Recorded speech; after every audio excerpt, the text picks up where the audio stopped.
Sometimes a man reaches a point where he's got nothing left but a choice and whatever's in his pocket. For Elijah Stone, that moment came with $500 and a piece of Montana land everyone said was worthless. The old rancher who sold it warned him plain, "That cave is empty, nothing but wind and bones." But Elijah had learned long ago that what folks dismiss often holds the truest value. So he took his lantern and walked into that darkness. What he found changed everything. There was Confederate gold, old outlaw journals, and strange carvings in the stone. But the real question wasn't what was hidden there. It was why men would kill to keep it buried. Before we continue, tell us where you're tuning in from. And if this story touches you, make sure you're subscribed, because tomorrow I've saved something extra special for you. The Montana Territory in the spring of 1876 was a land of hard choices and harder men. Copper Ridge sat in a valley where the mountains pressed close on three sides, as if the peaks themselves were trying to squeeze the life from the town below. It was a mining settlement that had seen better days. The copper veins were playing out, and with them went the hope that had drawn folks west in the first place. Elijah Stone had arrived 3 weeks earlier with a worn saddlebag, a reliable horse named Keeper, and precisely $543 to his name. He was 52 years old, though the sun and wind had carved lines in his face that made him look older. His hair had gone mostly gray, but his eyes were still sharp, the kind of eyes that missed nothing, a habit from his years as a Union scout during the war. He'd been a lot of things in his life. A farmer's son in Pennsylvania, a soldier who'd learned to read terrain and track men through country that wanted to kill you, a husband to Sarah for 26 years until a fever took her 2 winters back. After she died, the farm had felt too big and too quiet. He'd sold it, packed what mattered, and pointed Keeper west because west was where a man could disappear into something new. Or so he'd hoped. Copper Ridge wasn't much to look at. Main Street ran north to south, lined with weathered buildings that leaned slightly, as if tired from holding themselves upright. There was a mercantile, a land office, a blacksmith, 2 saloons, and a boarding house run by a widow named Ruth Brennan. The sheriff's office sat at the south end, a squat building with bars on the windows and a sign that needed repainting. The people were guarded.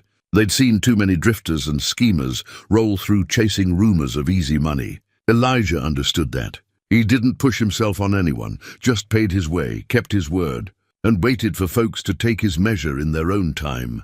Sheriff Tom Mackey was the first to warm up to him, though warm was a generous word for the man's cautious respect. Mackey was in his mid-40s, with a steel-grey mustache, and the deliberate movements of someone who'd learned not to rush into anything. He'd been a cavalry sergeant before pinning on the badge, and he recognized something familiar in the way Elijah carried himself. "You've got the look of a man who's seen some weather," Mackey had said one afternoon, when Elijah stopped by the office to register his arrival with the town.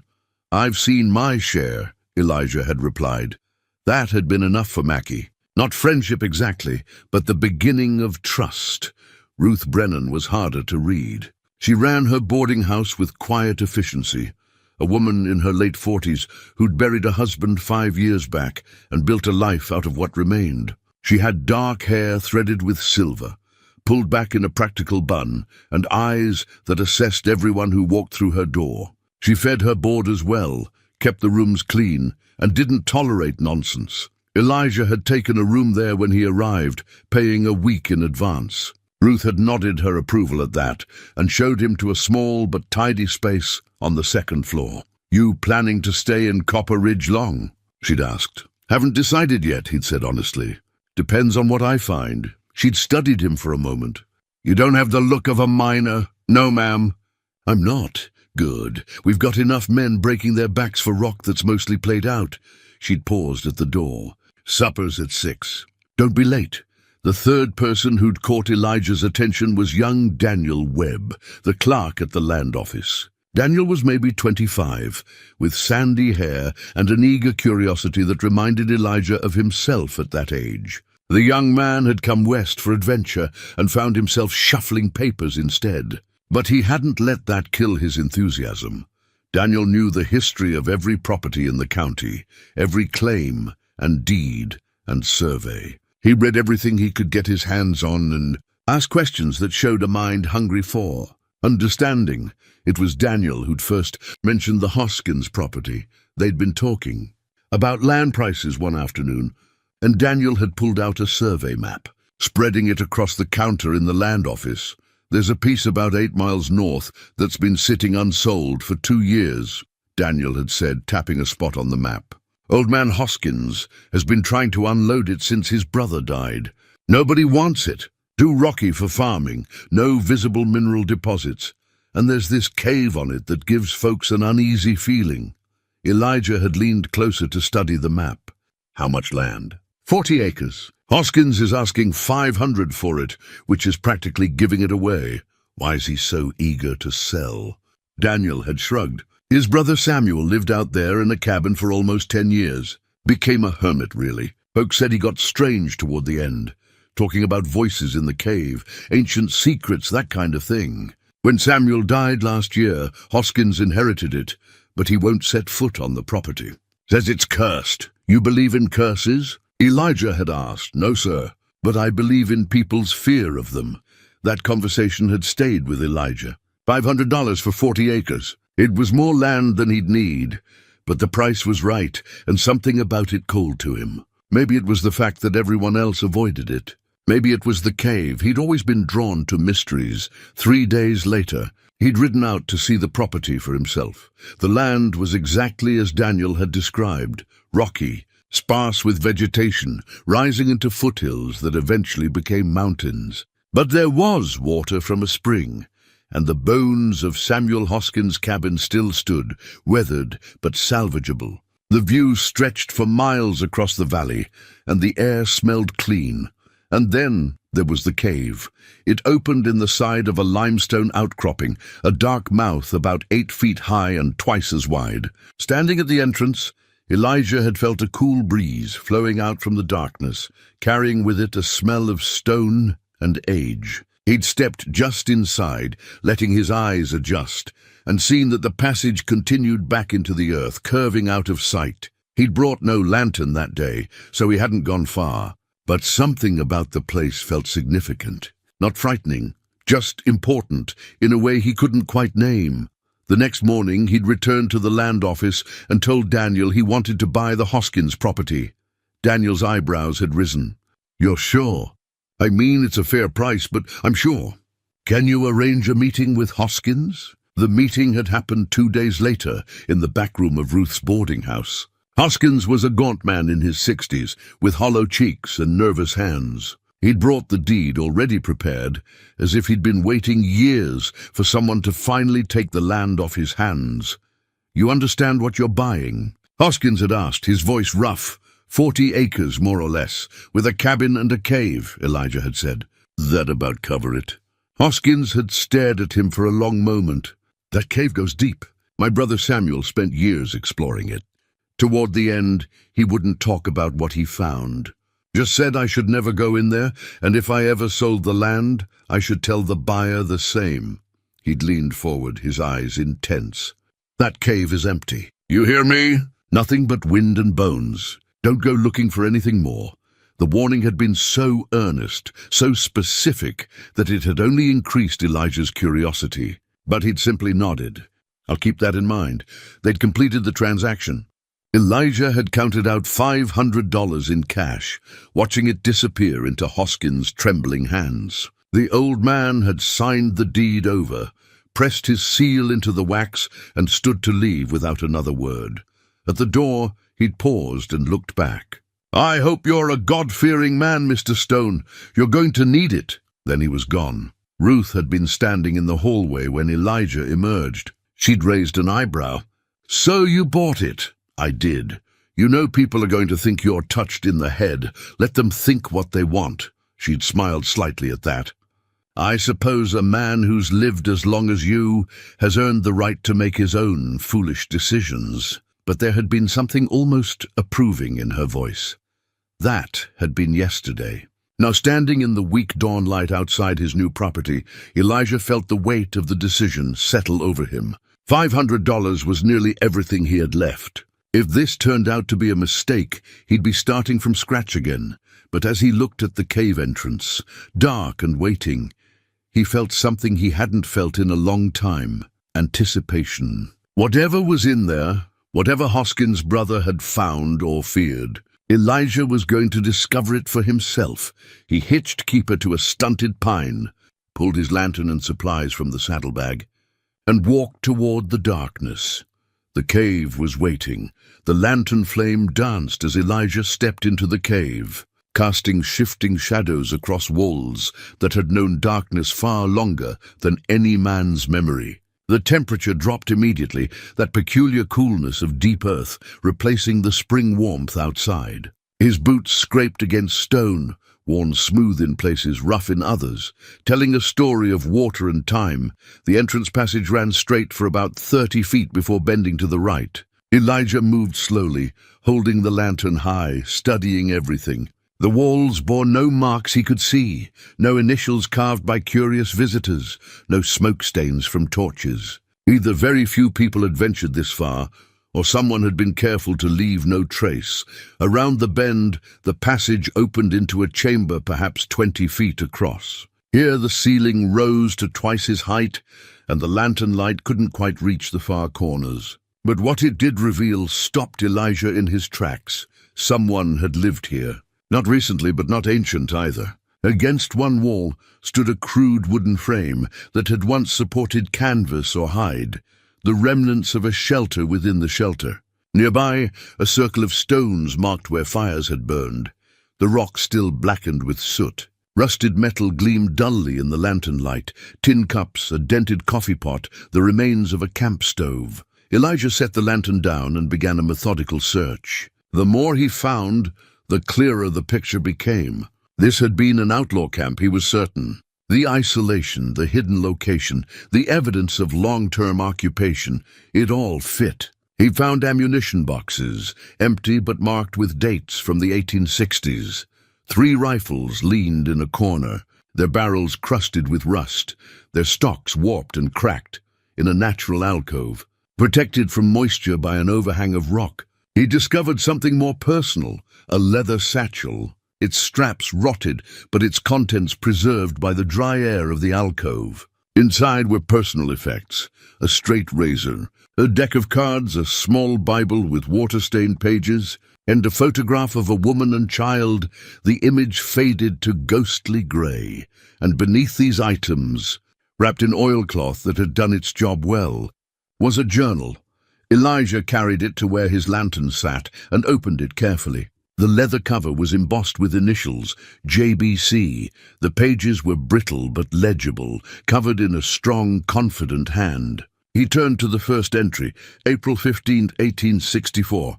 We have found sanctuary in these mountains. The cave will serve our purposes well, deep enough to hide our operations, remote enough that no law will stumble upon us. Wade believes we can use this as a base for 6 months, perhaps longer. Elijah felt his pulse quicken.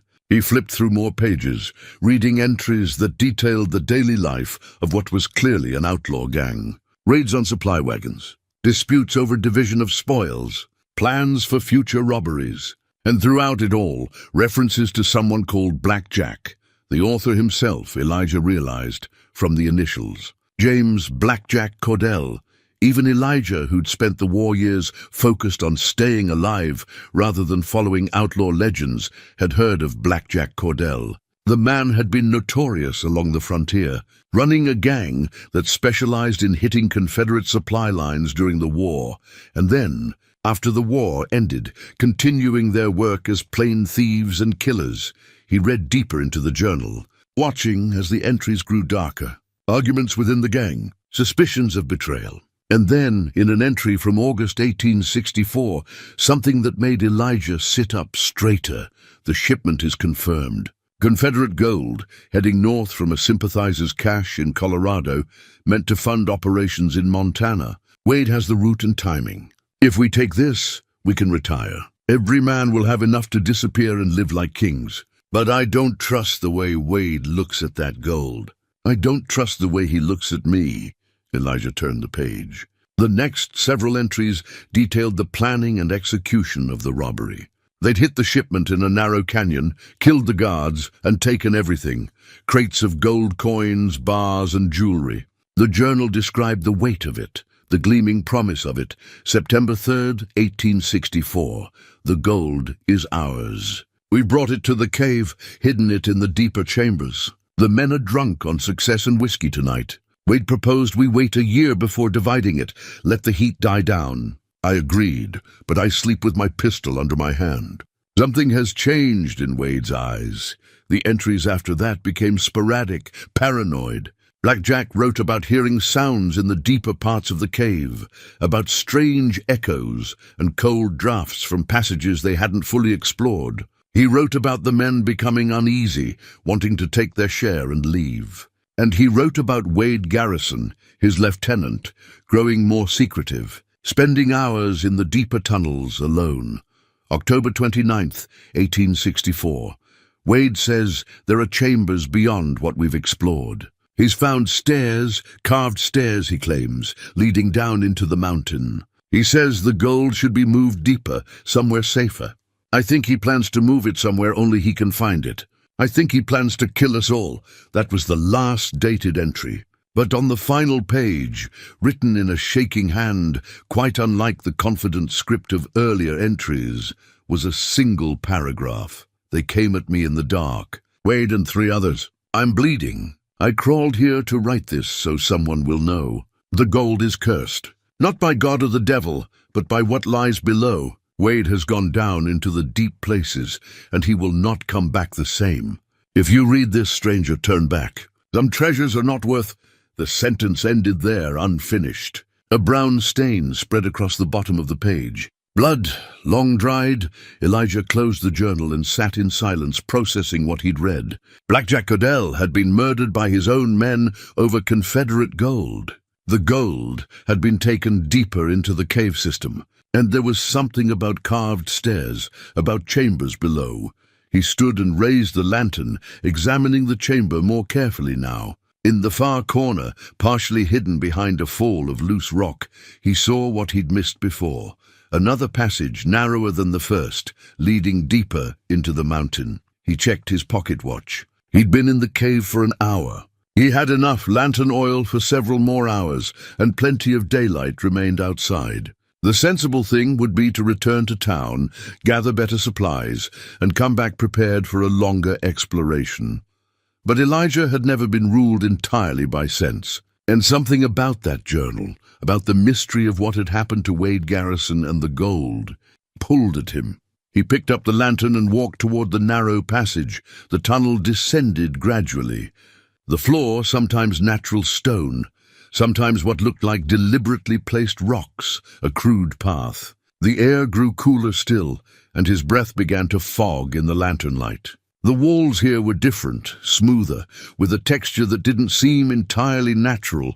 After perhaps 50 yards, the passage opened into another chamber, smaller than the first. And here Elijah found the proof of Blackjack's words. The floor was littered with bones, human bones, picked clean by time, and whatever small creatures made their home in the darkness. 3 skulls grinned up at him from different corners of the chamber. Scattered among the bones were the remains of clothing, boots, gun belts, and rusted weapons. The gang members who'd betrayed Blackjack, Elijah thought. They'd killed him, taken the gold deeper, and then something had happened to them here. But what? He examined the chamber more carefully, and his breath caught. On the far wall, clearly visible in the lantern light, were carvings. Not the rough scratches of bored men, but deliberate, precise symbols cut deep into the stone.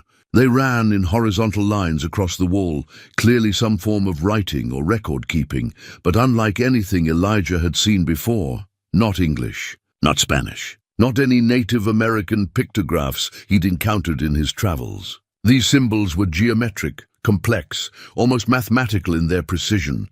Below the carvings, cut in crude letters that contrasted sharply with the precise symbols above. Someone had scratched a message.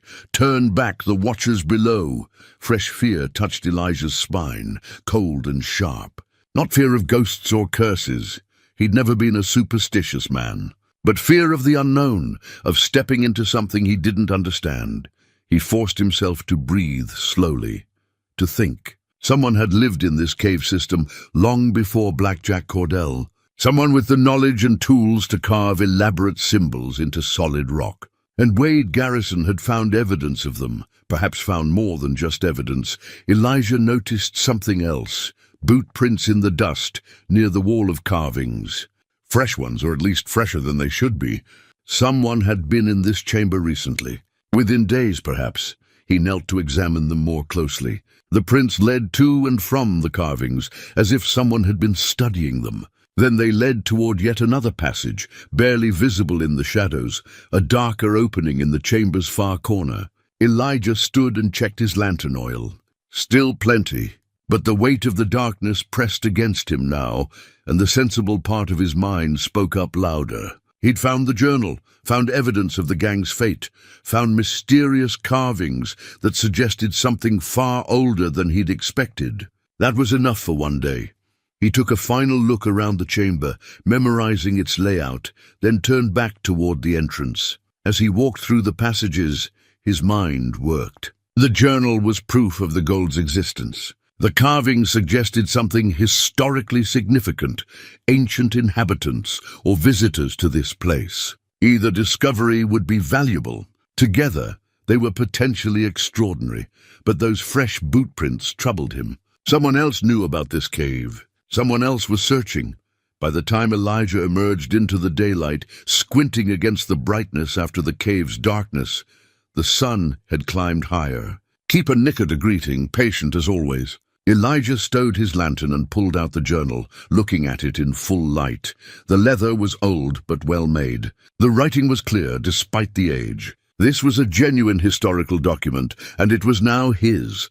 He mounted Keeper and turned toward town, his mind already planning the next steps. He needed better equipment for a thorough exploration. He needed to research who might have been in that cave recently, and he needed to decide who, if anyone, to tell about what he'd found. As he rode, the weight of the journal in his saddlebag felt both promising and ominous. Hoskins had warned him the cave was empty. The old man had lied or been lied to. Either way, Elijah had just stepped into something larger and more complex than a simple land. Purchase. The question now was how deep it went, both literally and figuratively, and whether he'd live to find out. Elijah spent that evening in his room at Ruth's boarding house. The journal spread before him on the small writing desk, reading every entry by lamplight. He made notes on a separate sheet of paper, documenting dates, names, and the progression of events. The historian in him, the part that had always loved piecing together stories from evidence, was fully engaged now.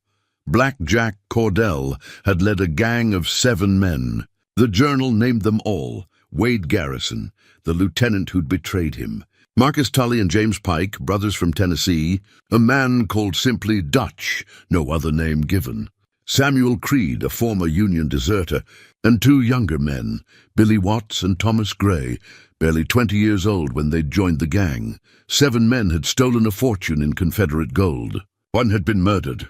The other 6 had presumably died in that bone-filled chamber, though Elijah couldn't be certain.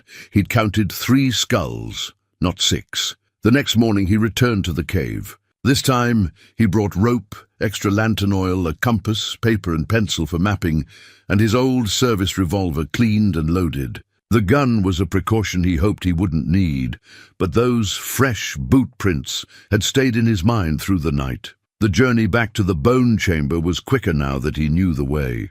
He spent an hour there in the cold silence, examining everything more carefully. He sketched the symbol carvings as best he could, though his artistic skills were limited. He searched the bones and found 3 more skulls he'd missed in the darkness, 6 in total. That left 1 gang member unaccounted for, unless Wade Garrison had been the survivor. He found something else too, tucked in a crevice near the warning scratched into the wall. 3 tarnished coins, each about the size of a silver dollar. He picked them up and turned them in the lantern light. They were heavy, unmistakably gold, and stamped with CSA, Confederate States of America. Proof, physical, undeniable proof that Blackjack's journal told the truth.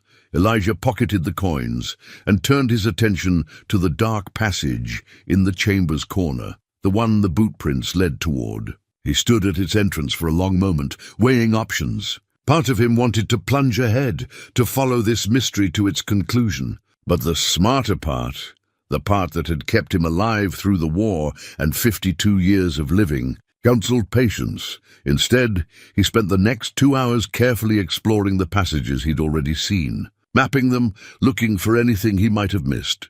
In the main entrance chamber, behind the pile of rusted camp equipment, he found a small cache that had escaped his first search, a tobacco tin containing more gold coins, perhaps 20 in total, and a folded piece of paper. The paper was brittle, but he opened it carefully. It was a hand-drawn map, crude but detailed enough to show the cave system's layout.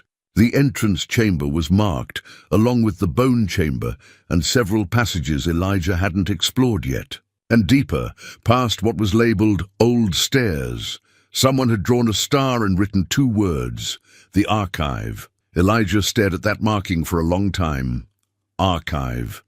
That implied something organized, something preserved. Combined with the precise carvings, it suggested this cave system held more than outlaw treasure. He folded the map carefully and added it to his saddlebag, along with the coins and journal. Then he made his way back to the entrance, emerging into afternoon sunshine that felt warm and welcoming after the cave's perpetual chill. The ride back to Copper Ridge gave him time to think. He had evidence of significant historical value, an outlaw's journal, Confederate gold, and mysterious ancient carvings. The smart move would be to document everything and contact the territorial authorities, perhaps even a university. But those boot prints kept nagging at him. Someone else was searching that cave, and they were being secretive about it. Until he knew who and why, bringing in outsiders might be premature. He needed information, and he knew where to start. Daniel Webb was just closing up the land office when Elijah arrived. The young man's face lit up when he saw him. "Mr. Stone, how's the new property treating you?" "Better than expected," Elijah said. "Can I buy you a drink? I have some questions about the land's history." They walked to the nearest saloon, a place called the Silver Strike that catered to the remaining miners and ranch hands. It was quiet at this hour, just a few men playing cards in the corner and the bartender wiping down glasses. Elijah bought 2 beers and led Daniel to a table near the back. "What do you want to know?" Daniel asked, his curiosity evident. Elijah decided on partial truth. "I've been exploring the cave on my property. Found some interesting things. Old camping equipment, signs someone lived there years ago. Made me wonder about the land's history before Hoskins owned it." Daniel leaned forward, immediately engaged. "Well, Hoskins' brother Samuel bought it in 1866, right after the war ended. Before that, it was unclaimed territory, too remote for most settlers, not enough water for grazing. But there are older stories, if you're interested in that sort of thing." "I am." The young man's eyes brightened. "The indigenous peoples in this region have legends about these mountains. They didn't build permanent settlements here, considered the area sacred or possibly forbidden. The stories talk about the old ones, people who lived here long before any known tribes, people who built cities of stone and then vanished. You believe that?" Elijah asked. Daniel shrugged. "I believe that legends often have roots in truth, even if the truth gets exaggerated over time. And I've seen survey maps from the 1840s that mark some unusual features in these mountains. Carved stones, possible structures. Nothing was ever properly investigated." Elijah sipped his beer, considering. "Samuel Hoskins, the man who owned my land before. What do you know about him?" "Odd fellow. Kept to himself mostly, but he'd come into town every few months for supplies. Always had money, which people found strange since he didn't work. Some folks said he was a hermit by choice, others said he'd gone mad." Daniel paused. "Toward the end, the last year before he died, he talked about finding something in the cave." Something important, but he was vague about it, almost like he was afraid to say too much. Did he ever mention anyone else being interested in the property? Daniel frowned, thinking. Actually, yes. There was a man, well-dressed, not from around here, who came to the land office about a year ago asking about properties in that area, specifically about the Hoskins place. I told him it wasn't for sale at the time, that Samuel was still living there. He left his card, asked me to contact him if it ever became available. Elijah felt his instincts sharpen. You still have that card? I might. Let me check tomorrow at the office. I'd appreciate it. Elijah finished his beer. One more thing. The symbols carved into rock. Have you ever seen anything like that around here? Geometric patterns, very precise, not like typical Native American markings. Daniel's expression grew more serious. You found carvings in the cave? I did. The young man was quiet for a moment, then spoke carefully. There's a collector in Denver, a man named Marcus Trent. He's been buying up artifacts and documents related to pre-Columbian civilizations in North America. There are rumors he's obsessed with proving some theory about advanced ancient cultures. He's paid good money for anything unusual, carved stones, strange tools, old maps. You think he might be interested in my cave? If it has the kind of carvings you're describing, he'd be very interested. Possibly interested enough to... Daniel stopped himself. To what? To do things that aren't quite legal. Daniel finished quietly. Trent's a wealthy man, Mr. Stone. Wealthy men don't always let obstacles like property rights stop them. Elijah absorbed this information. This Trent, does he have people working for him around here? I don't know for certain, but there have been strangers in town lately. 3 men, rough-looking, staying at the boarding house, but not doing any obvious work. They ask questions, but not in a friendly way. A cold certainty settled in Elijah's gut. The boot prints in the cave, the fresh disturbance of dust. Trent's people had already been there, were probably searching it regularly. And now that Elijah owned the property, he was in their way. Daniel, I need you to do something for me. Don't mention this conversation to anyone. If those strangers ask about me or my property, be vague. Can you do that? The young man nodded seriously. Of course. But Mr. Stone, if you found something valuable, then I need to understand what it is before word spreads, Elijah said. And I need to know who I can trust. They parted ways outside the saloon, Daniel heading home and Elijah walking slowly back toward Ruth's boarding house. His mind was working through possibilities, building a picture of the situation he'd stumbled into. Samuel Hoskins had discovered something in the cave, the ancient carvings, possibly more. Word had leaked somehow, reaching Marcus Trent. Trent had sent men to investigate, but the property wasn't for sale while Samuel lived. Then Samuel died. How? Naturally, or was he helped along? And his brother inherited the land. Hoskins the elder, spooked by whatever his brother had found or said, sold the property quickly to the first buyer who came along. Elijah. Elijah stood between Trent and whatever was in that cave. He was so absorbed in thought that he almost didn't notice the 3 men sitting on the porch of the boarding house until he was climbing the steps. They were exactly as Daniel had described, rough-looking, wearing dusty trail clothes, but with good boots and well-maintained gun belts. They watched him approach with the flat, assessing stares of men who made their living with violence. Elijah nodded politely as he passed them. But the biggest of the 3, a man with a scarred face and hands like hammerheads, spoke up. You Stone, the one who bought the Hoskins place? Elijah stopped, keeping his expression neutral. I am. Here, you paid $500 for it. That's a lot of money for worthless rock. It's my money to waste, Elijah said evenly. The man smiled, and it wasn't friendly. Thing is, my employer's interested in that property. He'd be willing to pay you, say, $1,000 for it. Double your money, you walk away with a profit. Not interested in selling, you might want to reconsider. It's a fair offer. I'm sure it is. But I just bought the place. Haven't even properly settled in yet. The second man, leaner with cold blue eyes, leaned forward. My friend here is trying to be polite. Our employer doesn't like hearing no. You understand what I'm saying? Elijah understood perfectly. But he'd faced down worse than hired thugs during the war. And he wasn't about to be bullied on his first week as a property owner. "I understand that you're sitting on a lady's porch, making threats," Elijah said calmly. "And I understand that Sheriff Mackey doesn't care much for that kind of thing in his town. Now, if you'll excuse me, I'd like to get to my room." He moved toward the door, and for a moment he thought they might stop him physically. But something in his bearing, the quietness of a man who wasn't afraid, made them hesitate just long enough. He walked inside, closed the door, and heard the third man, who hadn't spoken, mutter something about old fools going to regret that. Ruth was in the dining room, setting tables for supper. She glanced up as Elijah entered, and her eyes flicked toward the window where the men were visible on the porch. "Those three have been staying here 4 days," she said quietly.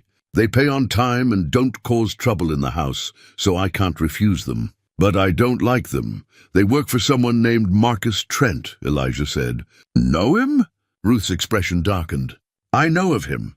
He owns property throughout the territory, including the bank that holds mortgages on half the businesses in town. My late husband borrowed from that bank to expand our store. When he couldn't pay, Trent's men convinced him to sign over the business for pennies on the dollar. 2 weeks later, my husband was found dead in an alley. Sheriff said it was a robbery gone wrong. But you don't believe that. I believe my husband wouldn't have been in that alley unless someone forced him there." She met Elijah's eyes. "Be careful, Mr. Stone. Men like Trent don't make offers. They make statements. If he wants your land, he'll find a way to take it." Elijah nodded slowly. "I appreciate the warning." That night, lying in his narrow bed, Elijah considered his options. He could sell, take the money, and walk away.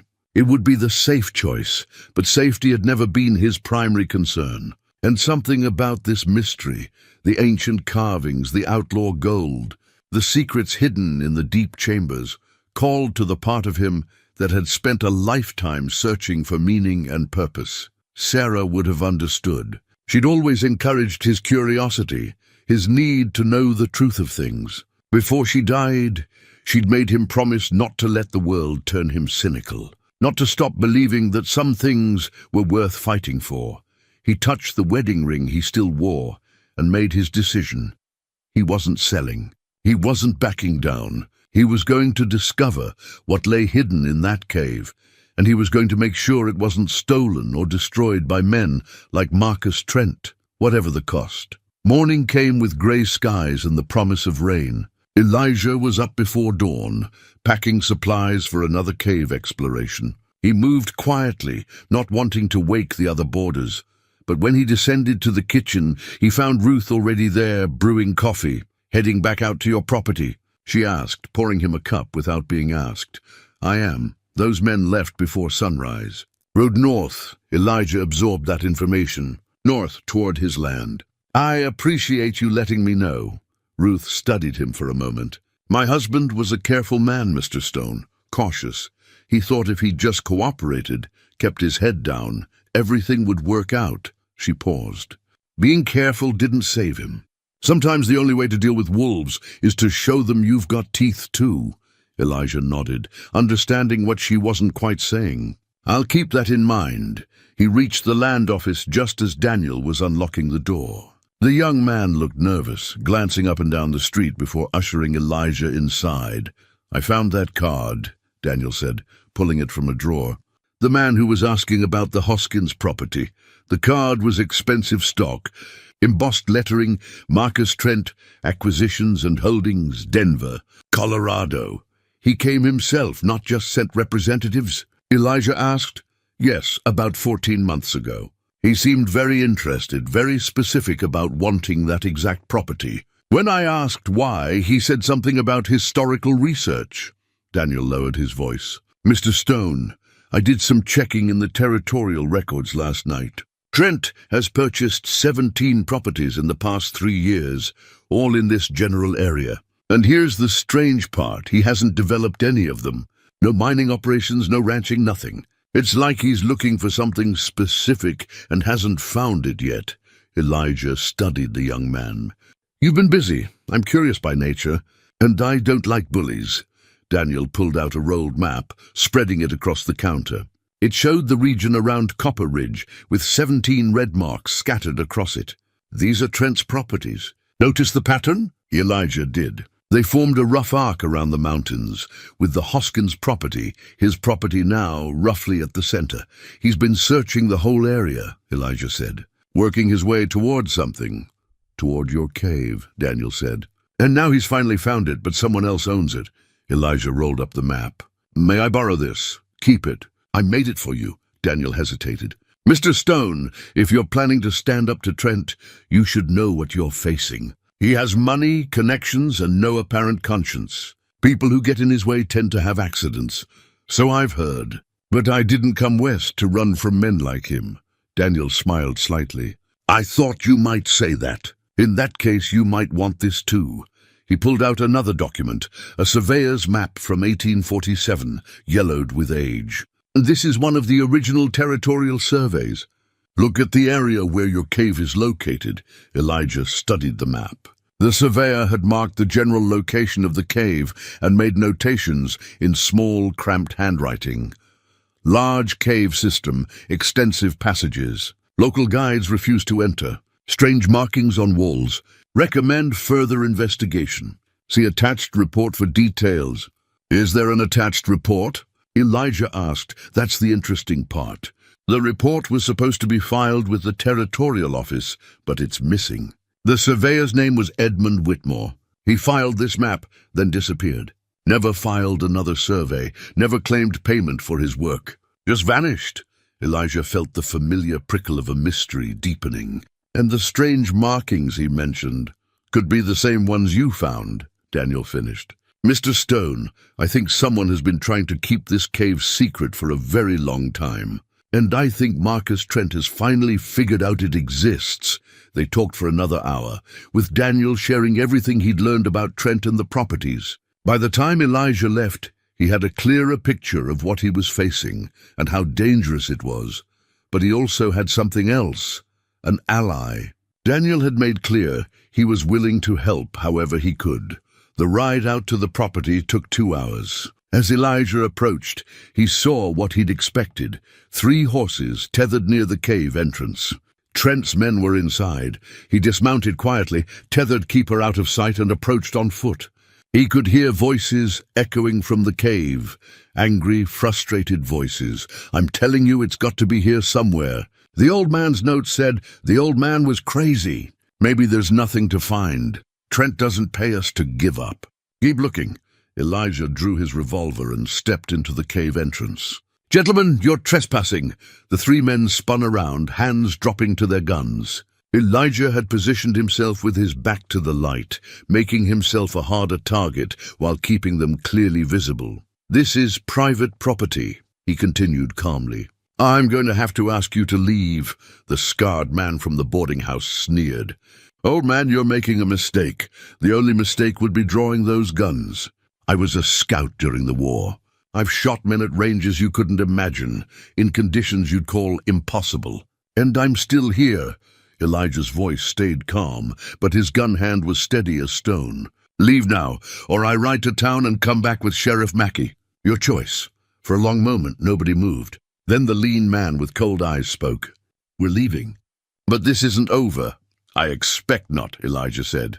They walked past him slowly, maintaining eye contact like wolves forced to back down but not submit. After they'd ridden away, Elijah examined the cave. They'd been searching the main chamber, moving rocks, disturbing his earlier investigation. But they hadn't found the passage to the bone chamber, or if they had, they hadn't gone far. He waited an hour to make sure they weren't coming back, then lit his lantern and went deeper.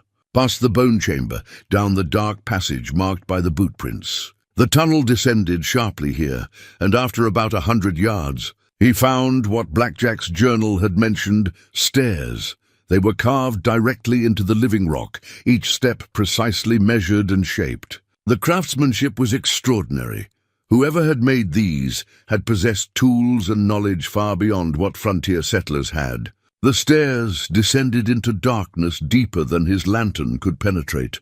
Elijah descended carefully, counting steps. At 47, the stairs leveled out into another passage, wider than the natural tunnels above. The walls here were smooth, worked stone, and along them ran those same geometric symbols he'd seen before, but in far greater profusion. They covered every surface, telling some story or recording some history he couldn't read. The passage opened into a chamber that took his breath away. It was perhaps 40 feet across and 20 high, the ceiling carved in a dome that showed evidence of mathematical planning. Around the walls, carved into niches, sat objects, pottery vessels, stone tools, what looked like measuring instruments of some kind. And in the center of the room, on a raised stone platform, sat something wrapped in what had once been fine cloth, but was now mostly rotted away. Elijah approached carefully and pulled back the remains of the cloth. Beneath was a carved stone cylinder, about 2 feet long and 6 inches in diameter, covered entirely in those precise geometric symbols. It was clearly important. The care taken to preserve it said as much. He lifted it carefully. It was heavy, solid stone, but balanced perfectly. And as he turned it, he noticed something. Certain symbols on its surface, aligned with symbols carved into the platform it had rested on. This wasn't just an artifact. It was a key of some kind. A sound from above froze him. Voices distant but growing closer. More than 3 this time. He counted at least 5 distinct voices echoing down the passages. Trent's men had returned with reinforcements. Elijah wrapped the cylinder quickly in his coat, secured it, and looked for another exit. The chamber had 3 other passages leading from it. He chose one at random and moved quickly but quietly, his lantern shielded to show minimal light. Behind him, he heard the voices grow louder as the men found the stairs. They were coming down, and they were armed. Elijah moved through the passage he'd chosen, trying to map it mentally while listening for pursuit. The tunnel twisted and turned, sometimes ascending, sometimes level. After what felt like an eternity, but was probably only 10 minutes, he saw grey light ahead. Another entrance, smaller than the main one, hidden in a rocky outcrop on the far side of his property. He emerged into late afternoon drizzle, the rain he'd seen threatening all morning finally arriving. He could hear shouting from inside the cave behind him. They'd reached the chamber and found the cylinder missing. Moving quickly through the rain, Elijah circled wide around the property, retrieved Keeper, and rode hard for Copper Ridge. The cylinder pressed against his chest where he'd secured it under his shirt, solid and strange against his skin. By the time he reached town, full dark had fallen, and the rain had settled into a steady downpour. He went directly to the sheriff's office. Mackie looked up from his desk, taking in Elijah's muddy, wet appearance. "You look like you've had a day. Trent's men were on my property, inside my cave. When I told them to leave, they came back with more men. At least 5 total, possibly more." The sheriff's expression hardened. "Armed? All of them?" Mackie stood, reaching for his hat. "That's trespassing at minimum, possibly intent to do harm. I'll ride out there first thing tomorrow, have a talk with them. I appreciate it. But Sheriff, there's something you need to understand. That cave isn't just a cave. There's evidence of an ancient civilization down there. Architecture, artifacts, writing systems. It's historically significant, possibly beyond anything found in the territory before." Mackie studied him for a long moment. "You're certain of this?" "I've seen it with my own eyes.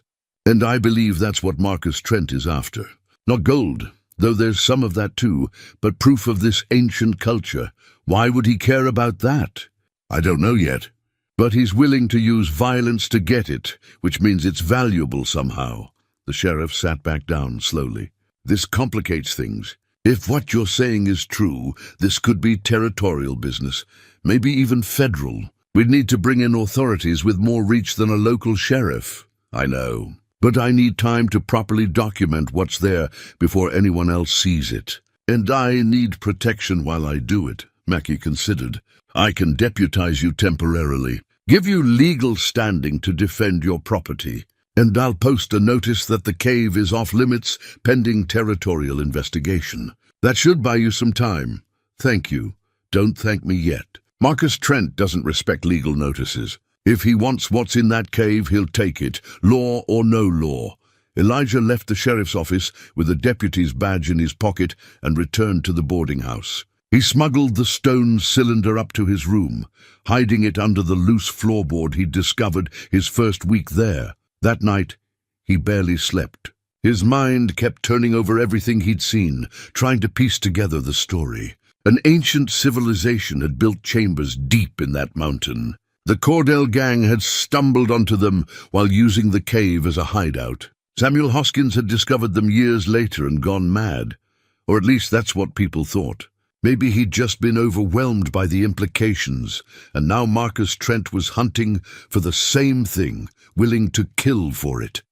The question that kept Elijah awake was why. What made these ancient chambers worth murder? He had to find out, not just for himself, but because Sarah had always believed some truths were worth protecting, worth fighting for. This felt like one of those truths. The morning of the expedition arrived with clear skies and cold air, perfect weather for what they were attempting. Elijah, Daniel, and Ruth met at the property an hour past dawn, each carrying supplies carefully chosen for the journey ahead. Elijah had his lanterns, rope, the stone cylinder, his revolver, and his maps. Daniel brought notebooks, pencils, measuring tools, and the camera. Ruth carried medical supplies, food, water, and a geologist's hammer her late husband had given her years ago. Before entering the cave, they stood together at the entrance, and Elijah felt compelled to speak. Once we go deep, we're committed. If something happens down there, getting out won't be easy. Anyone wants to change their mind, now's the time. Neither Daniel nor Ruth moved. Then let's find out what the old ones left behind. They descended into the familiar darkness, passing through the chambers Elijah had already mapped. At the bone chamber, they paused while Ruth examined the remains with a professional eye. "These bones show no signs of violence," she said, kneeling beside one of the skulls. "No breaks, no trauma. They died from something internal, poison, disease, or suffocation. Samuel Creed's letter mentioned the air turning cold," Daniel said. "Could be gas exposure. We'll watch for signs," Elijah said. "Dizziness, headaches, difficulty breathing. Anyone feels wrong, we turn back immediately." They continued down the carved stairs, past the chamber where Elijah had found the cylinder, and into the archive chamber. Here they spent an hour documenting everything. Daniel sketching the wall carvings, while Ruth examined the artifacts, noting their construction and materials. "This pottery wasn't made by any tribe I've studied," she said, turning a vessel in her hands. "The technique is more advanced, the decorations more mathematical than artistic. And look at this tool. It's made from a stone that doesn't exist in this region. These people either traded across vast distances or knew how to transport materials we can't imagine." Elijah used the stone cylinder to open passages they'd found sealed. Each chamber revealed more wonders. Astronomical calculations that predicted celestial events with stunning accuracy. Mathematical proofs carved into stone. Medical diagrams showing knowledge of human anatomy that seemed impossible for the era. "When do you think this civilization existed?" Daniel asked, his voice hushed with awe. Ruth studied the layers of stone formation, the mineral deposits, the way time had affected the carvings. "If I had to guess based on the geological evidence, at least 1,000 years before Columbus. Maybe more, maybe much more." They pressed deeper, following passages that descended steadily. The air remained clear and cool, and Elijah watched his companions carefully for signs of distress. But they all seemed fine, just increasingly amazed by what they were finding.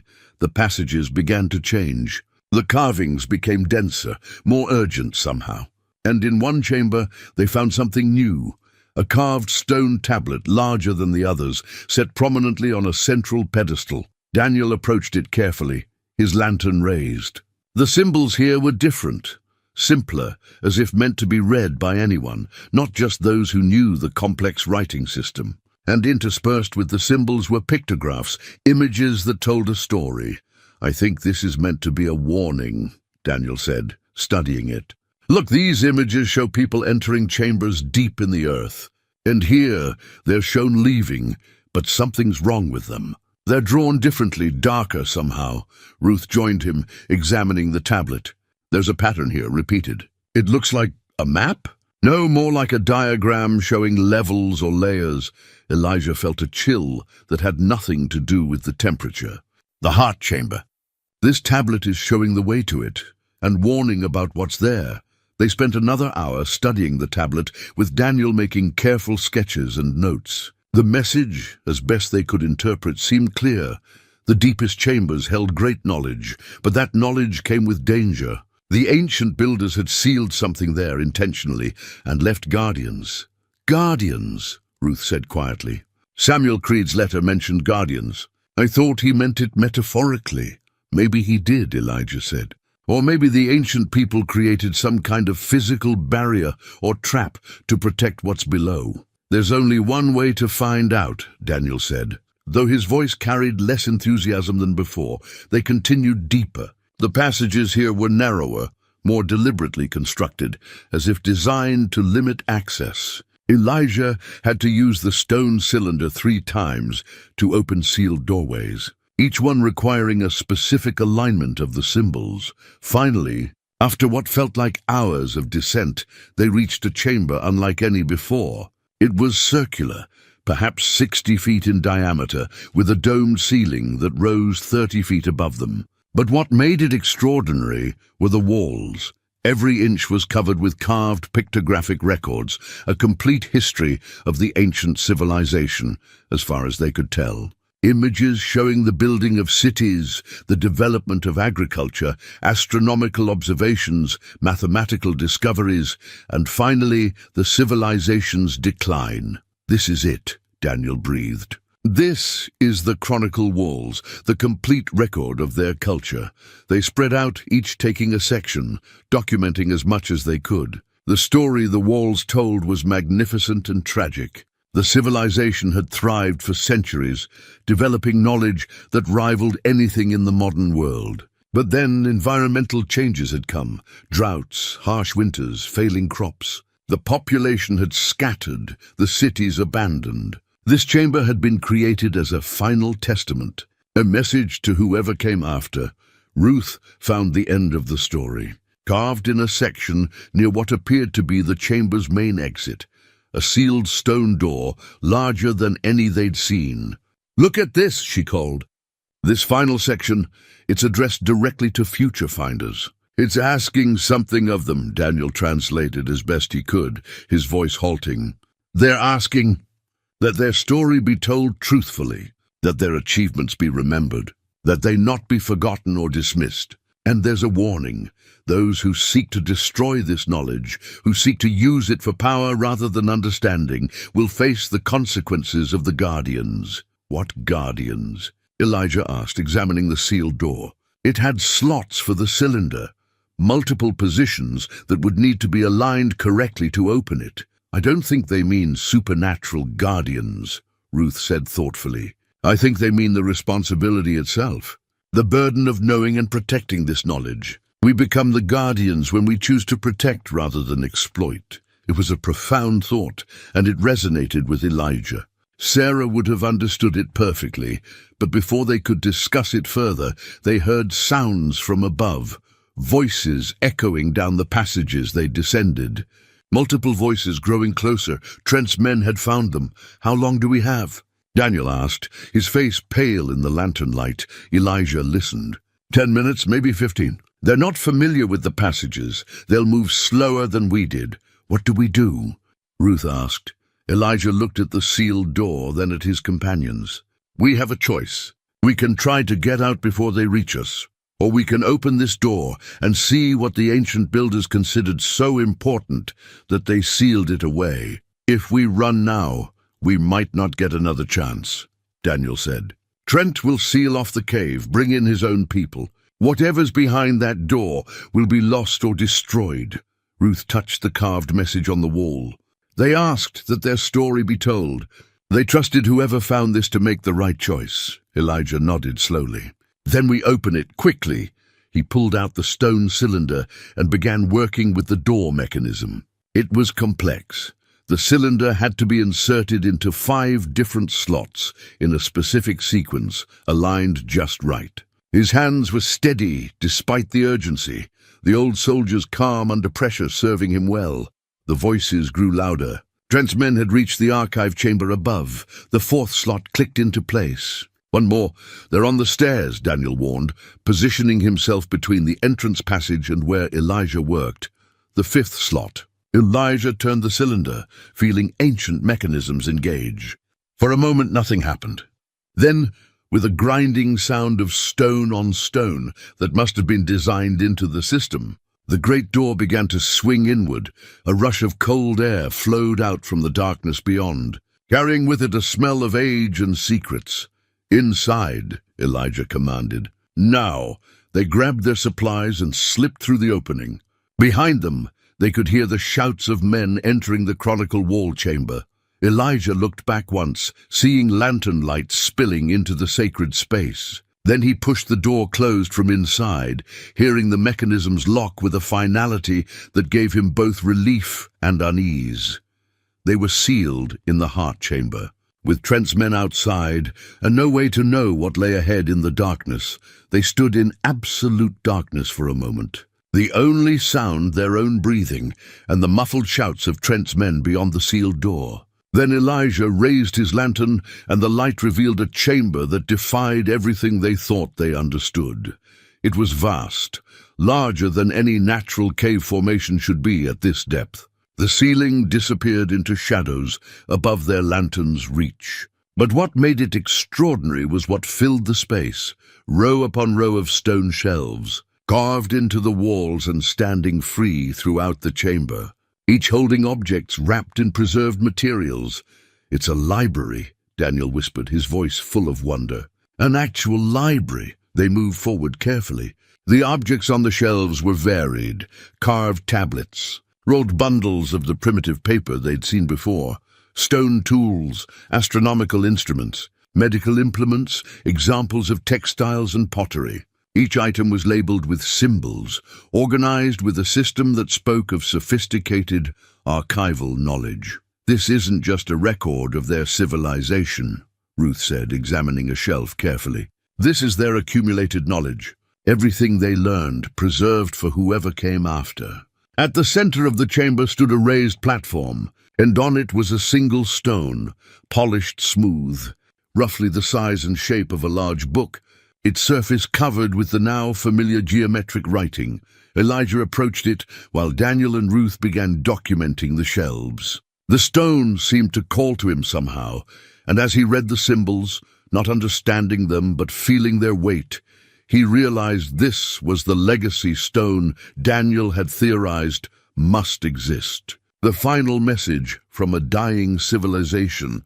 Behind him, he heard a grinding sound. The great door was being worked on from outside. Trent's men were trying to open it. "How long do we have?" Ruth asked. "Long enough," Elijah said, though he wasn't certain. "Daniel, photograph everything you can. Ruth, gather samples we can carry out. I'll examine this central stone." They worked in focused silence, each aware of the ticking clock. The stone door was thick, but determined men with tools could eventually breach it. The question was whether they'd have time to document enough to prove what they'd found. Elijah studied the legacy stone intensely. Even without understanding the language, certain patterns were clear. The stone was divided into sections, each seemingly addressing different topics. And in the center, carved larger than the rest, was what looked like a plea or commandment. A sound made him turn. Ruth had found something in an alcove. A leather bundle, similar to the one he'd discovered in the archive chamber, but larger, more elaborate. She unwrapped it carefully to reveal pages covered in symbols. But these pages had something the others didn't: parallel text in a second writing system, one that looked almost familiar. Daniel rushed over, his hands shaking with excitement as he examined the pages. "Mr. Trent," Mackie said calmly, "seems we arrived just in time."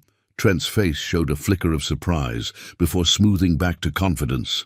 "Sheriff, how convenient. These people were trespassing on my property." "Your property that you acquired through a fraudulent court order," Mackie interrupted. "Funny thing, I sent a telegram to the territorial governor this morning, questioning the legality of that deed reversal. Turns out the judge who signed it is under investigation for accepting bribes." His rulings for the past 6 months are all being reviewed. Elijah felt hope surge in his chest. Mackie continued, and I received a very interesting telegraph response an hour ago. The governor himself is riding here with federal marshals. Should arrive tomorrow. He's very interested in this cave system Mr. Stone discovered, especially after the detailed reports that a young clerk named Daniel Webb has been sending him for the past week. Daniel smiled slightly, and Elijah realized the young man had been more clever than any of them knew. Trent's expression darkened. This changes nothing. I have documentation. You have forged documentation, came another voice from the passage. An elderly man emerged, dressed in travel-stained clothes but with an air of authority. He was perhaps 70, with white hair and sharp eyes that took in everything. Mr. Trent, we meet at last. I'm Professor Edmund Whitmore. The name struck Elijah immediately, the surveyor who'd mapped this cave in 1847 and then disappeared. Trent's face went pale. That's impossible. Edmund Whitmore died 30 years ago. Reports of my death were greatly exaggerated, the old man said with a slight smile. Actually, I went into hiding after I realized what I'd found in this cave and what certain powerful people would do to control it.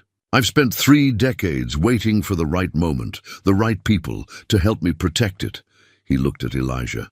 When I heard about an honest former scout who bought the Hoskins property and stood up to thugs and lawyers, I knew that moment had come. He pulled out papers, genuine aged documents. I have the original survey, the true territorial records showing this land was never properly available for purchase under the 1866 Land Act due to its archaeological significance. I also have sworn testimony about Mr. Trent's destruction of other sites, about bribery, about murder. I've been gathering evidence for years, waiting for him to make a move significant enough to bring him down. Trent's men were looking uncertain now, caught between their employer's orders and the reality of federal law enforcement closing in. Now, Whitmore said, Mr. Trent, you have a choice. You can cooperate with the territorial investigation, answer questions honestly, and face whatever legal consequences follow.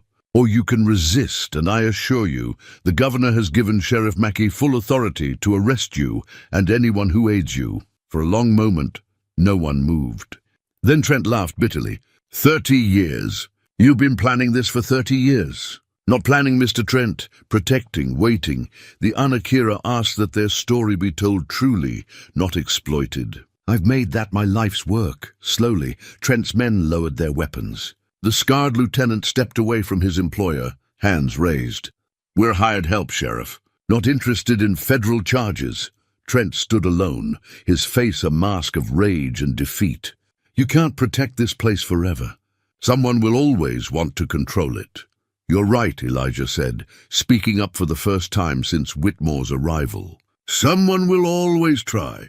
That's why it needs permanent protection, federal designation, and honest guardians. He looked at the legacy stone, at the chamber full of ancient wisdom. The Anakira trusted us, all of us, to make the right choice. I choose to honor that trust. Mackie moved forward with restraints. Marcus Trent, you're under arrest for bribery, conspiracy, trespassing, and attempted destruction of federally significant archaeological sites. You have the right to remain silent. As the sheriff took Trent into custody, Elijah turned to Whitmore. You've been protecting this place for 3 decades. The old man nodded. Samuel Hoskins was my friend. We found this chamber together in 1864, just before the Cordell gang arrived. We realized what it meant, what it would mean if the wrong people controlled it. Samuel stayed to guard it physically. I went to gather support, resources, legal protection. But by the time I returned, the gang had taken over the cave. Samuel had to pretend to be a mad hermit to keep watching over it. And when he died, Ruth asked, he sent word through channels we'd established. Asked me to find someone worthy to inherit the responsibility. Whitmore smiled at Elijah. Someone who would fight for truth rather than profit. His brother Hoskins knew to sell to someone with integrity. He chose well. Daniel was furiously taking notes. Professor, your original surveys, your research, this will revolutionize our understanding of pre-Columbian North America. That's the hope, young man. But it must be done right, carefully, with respect for what the Anakira left behind. He looked around the chamber. This isn't just an archaeological site. It's a sacred trust. They spent the next hour securing the chamber, documenting what they could before the governor's official team arrived. Trent was escorted out under guard, his men following meekly.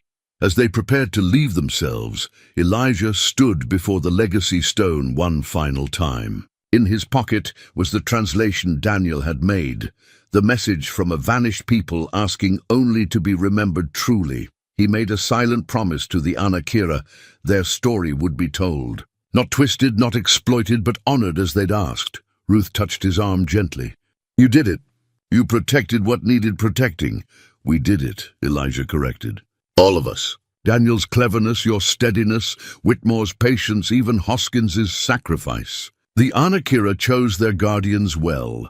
They emerged from the cave into late afternoon sunlight, and Elijah breathed deeply of the clean mountain air. In his hands, he carried copies of the translations, photographs of the carvings, and the weight of a trust that would define the rest of his life. But it was a weight he was proud to carry. Some treasures weren't meant to be found for personal gain. Some were meant to be protected, shared, and honored. The Anakira had waited 2,000 years to have their story told. Elijah would make sure it was told right. Stone, I think this is a translation key. Look, these symbols here appear on the walls, and next to them is this other script. It's not English, but it's closer to European writing than anything else we've found. Can you read it? Elijah asked. Some of it. Give me time. Daniel pulled out his notebook and began working frantically, copying symbols and comparing them. The sounds of men working on the door grew louder. Metal on stone. They were using tools to try to break through the locking mechanism. We need another way out, Ruth said practically. There has to be one. These chambers were built with intention. They wouldn't seal themselves into a single exit. Elijah looked around the vast chamber with new eyes. She was right. The ancient builders had been sophisticated engineers. They would have planned for multiple exits, for safety, for access.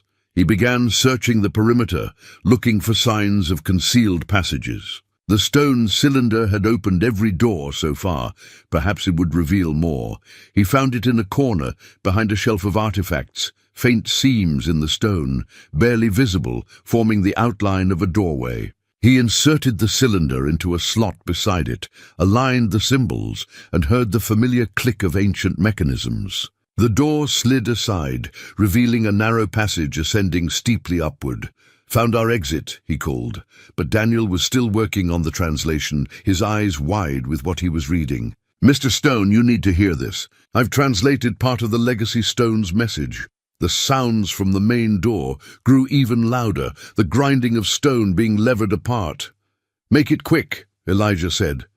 Daniel read from his notes, his voice urgent. To those who find this sacred place, we are the Anakira, the Star Watchers, the builders of the high places. We came to this land 2,000 years before your time, and we thrived for 500 generations. We studied the heavens, understood the earth, healed the sick, and built cities that touched the sky. But the world changed, and we could not change with it. The rains failed. The game vanished. The winters grew long. Our people scattered to survive, joining with other tribes. Our knowledge slowly forgotten, as survival became all that mattered. This chamber holds what we could not carry, our learning, our discoveries, our story. We leave it for those who come after with this single request. Tell our story truly. We existed. We learned. We created. Do not let us be forgotten. Daniel's voice cracked with emotion as he continued. And then there's a warning. Those who seek to hide or destroy this knowledge for their own gain will bear the burden of our loss. We leave guardians not of spirit but of truth. Your own conscience must be your guide. Use what you find here wisely, or the weight of our vanished civilization will haunt you forever. A tremendous crash came from the main door. They'd broken through part of it. We have to go, Ruth said, already gathering what she could carry. But Elijah stood frozen, looking at the legacy stone, understanding now what they'd found. This wasn't just an archaeological site. It was a trust, a responsibility handed down across millennia. The Anakira had entrusted their memory to whoever found this place, asking only that their truth be protected and shared, and Marcus Trent wanted to control or destroy it. "Take everything you can carry," Elijah commanded. "Daniel, bring your translations. Ruth, those samples. I'll take the legacy stone rubbing I've been making." They gathered their materials quickly. Behind them, more stone crashed. The door was giving way. But as they prepared to enter the escape passage, the main door finally burst open and men poured through. 5 of them, led by Trent's scarred lieutenant, all carrying lanterns and guns. "Nobody move," the scarred man commanded, his pistol aimed at Elijah. "Step away from that passage." They froze. The man looked around the chamber, his eyes widening at what the lantern light revealed. "Well now," he said softly, "the boss is going to be very pleased." "Very pleased indeed. You can't take this," Daniel said desperately. "This belongs to history, to everyone," the man laughed. "Son, everything belongs to whoever has the power to take it. And Mr. Trent has plenty of power." A new voice came from behind the armed men, cultured and calm. "Actually, gentlemen, I think we can resolve this peacefully." A well-dressed man in his 50s stepped through the broken doorway. He wore an expensive suit somehow unstained by the cave's dirt, and his eyes were intelligent, calculating. Marcus Trent himself. He looked around the chamber with an expression of profound satisfaction. "Magnificent. Even better than I'd hoped." His gaze settled on Elijah. "Mr. Stone, I presume. The stubborn old scout who's caused me so much trouble." "This site is protected," Elijah said evenly. "It's on my property, and Sheriff Mackey has declared it off-limits pending territorial investigation." Trent smiled. "Your property, that's the amusing part. You see, while you've been playing archaeologist, my lawyers have been quite busy. The deed you hold is indeed invalid. A territorial judge ruled on it this morning. The land reverts to open territory, and I've already filed a new claim with proper documentation." He pulled papers from his jacket. "Signed, sealed, and legal. This cave is now mine." Elijah felt the world shift beneath him. All his planning, all his work, undone by legal maneuvering he couldn't fight. "You can't," Ruth said. "The territory will investigate." "Federal authorities will find nothing," Trent interrupted, "because I'm going to document this site properly, through reputable archaeologists I employ, and publish findings that support my research. The world will know about the Anakira through my papers, my books, my museums." "You'll twist the truth," Daniel said. "You'll make it fit your theories instead of letting it speak for itself." "I'll make it useful," Trent corrected. "History is always about interpretation, young man. And the man who controls the evidence controls the interpretation." Elijah's mind raced. They were trapped, outgunned, and legally outmaneuvered. But something Trent had said bothered him. He wanted to publish, wanted credit. That meant he needed the site intact. "What about us?" Elijah asked. "You can't let us just walk away knowing what we know," Trent considered. "Actually, I can. You'll sign documents agreeing never to speak of this site or publish anything about it. In return, I won't press charges for trespassing and theft of artifacts. You'll leave Montana, of course. But you'll leave alive and free." It was a trap, Elijah knew. Trent would never let them leave as witnesses. The documents were just a pretense, a way to keep them compliant until they could be dealt with permanently. But Elijah played along, buying time. "And if we refuse?" Trent's expression hardened. "Then my men will make sure you have an unfortunate accident. Cave-ins are common in unstable systems like this. 3 bodies never found. Such a tragedy." That's when they heard it. Voices from above, from the escape passage Elijah had found. Multiple voices and one he recognized. Sheriff Mackey emerged from the passage, followed by 6 armed men, deputies and townspeople. The sheriff took in the scene quickly, his hand resting on his pistol. The territorial governor arrived the next morning with a contingent of federal marshals, 3 archaeologists from Eastern universities, and a determination to see justice done. Governor Harrison was a practical man in his 50s who'd built his reputation on incorruptibility. Exactly. The kind of official needed for a situation like this. He set up a temporary headquarters in Copper Ridge's largest building, the community hall, and began taking statements from everyone involved. Elijah spent 4 hours detailing everything he'd found, with Daniel corroborating the timeline and Ruth providing geological context. Professor Whitmore presented his decades of documentation, a mountain of evidence that painted a damning picture of Trent's activities throughout the territory. "This is extraordinary," Governor Harrison said, reviewing the photographs and translations Daniel had prepared. "If authenticated, this represents the most significant archaeological discovery in North American history." "It's authentic," Whitmore assured him. "I've spent 30 years verifying every detail. The Anakira civilization was real, advanced, and far older than any European presence on this continent." The governor nodded slowly. "Then we need to protect it. Federal protection, immediate designation as a restricted archaeological site, and a proper scientific investigation." He looked at Elijah. "Mr. Stone, I understand you own the property where this cave is located, or at least your claim is more legitimate than Trent's fraudulent one." "I bought it fair and square from Hoskins," Elijah confirmed. $500 properly recorded. The Territorial Land Office has verified your deed as valid. The reversal issued by the corrupt judge has been nullified." Harrison paused. "However, given the significance of what you've found, the federal government will need to acquire this land for proper stewardship. We'll pay you fair market value, considerably more than $500, I assure you." Elijah had expected this. "I have a counteroffer, Governor." Harrison raised an eyebrow. "I'm listening. Designate it as a federal protected site, yes. Bring in your archaeologists and scientists, absolutely. But let me stay on as the official guardian and caretaker. I'll deed the land to the government for $1 in exchange for a lifetime appointment protecting what's in that cave." He glanced at Whitmore. "The professor here has shown me what guardianship means. I'd like to continue that work." The old professor smiled approvingly. Governor Harrison considered.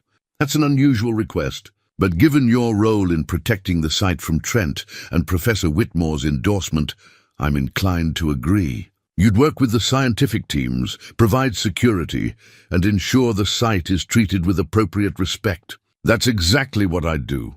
"Then we have an agreement, Mr. Stone. I'll have the papers drawn up. Over the next week, Copper Ridge transformed into a hub of activity. Archaeologists arrived with equipment, establishing a proper camp near the cave entrance. The federal marshals completed their investigation of Trent, gathering enough evidence to ensure he'd spend years in prison.